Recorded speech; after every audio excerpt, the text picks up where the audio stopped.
High বন্ধুরা, তোমরা সবাই কেমন আছো? আশা করছি অনেক অনেক ভালো আছো। আমিও কিন্তু অনেক ভালো আছি তোমাদের ভালোবাসায়। দেখো, সেদিন রবিবার বর্মশাই বাজার করে নিয়ে চলে এসছে। আমাদের খুব একটা সবজি খায় না, ওই টুকিটাকি ঢ্যাঁড়স, পটল, বেগুন, গাজর, শসা, লেবু, লঙ্কা, এই টুকিটাকি যেগুলো লাগে, আর আলু, পেঁয়াজ, আদা, রসুন তো রেগুলার লাগেই।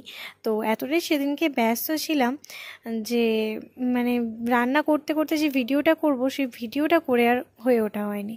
তো যাই হোক, দুপুরবেলা রান্নাবান্না করে খাওয়া দাওয়া করে সব কাজ করে নিয়ে একটু শুয়েছিলাম। তারপর সন্ধ্যেবেলা একটু বাদাম খাচ্ছিলাম। খেয়ে দিয়ে তারপর আমরা সন্ধ্যেবেলা বেরিয়েছিলাম একটু ঘুরঘুর করতে। আর এই বর্ষাকালে মানে রাস্তায় বেরিয়ে একটাই জিনিস পাওয়া যায় ফ্রিতে, সেটা হচ্ছে কই মাছ। আমরা কই মাছ পেয়েছিলাম সেদিনকে, অনেক দিন পর এরকম এক মানে রাস্তায় বেরিয়ে কই মাছ পাওয়া গেল।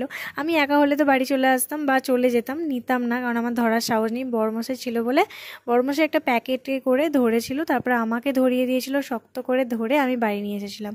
তারপরে দেখো, এখানে বালতির মধ্যে জল দিয়ে রেখে দেবো ওকে সারা রাত। কালকে সকালবেলা বড়মশাই আর কি কেটে দেবে, তারপরে রান্না করে দেবো সকালবেলা অফিস যাওয়া, মানে ও যখন অফিস যাবে। সরি, কাল করতে পারবো না, ওটা পরশু দিন করতে পারবো। তো যাই হোক, কালকে তো সোমবার, ভুলে গিয়েছিলাম। আর তারপরে দেখো বেরিয়ে পড়েছি আবার, মানে বাড়ির সামনাসামনি পেয়েছিলাম বলে রেখে আবার আমরা বেরোলাম।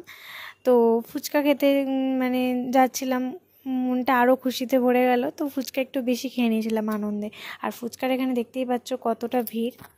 তারপরে বাড়ি যাওয়ার পথে বিরিয়ানি কিনে নিয়ে চলে গেলাম আনন্দে। বিরিয়ানি খেয়ে দিনটা পুরো একদম কমপ্লিট করে নিলাম। তো ভালো লাগলে লাইক, কমেন্ট, শেয়ার, সাবস্ক্রাইব সব কিছু কিন্তু তোমাদের করতে হবে।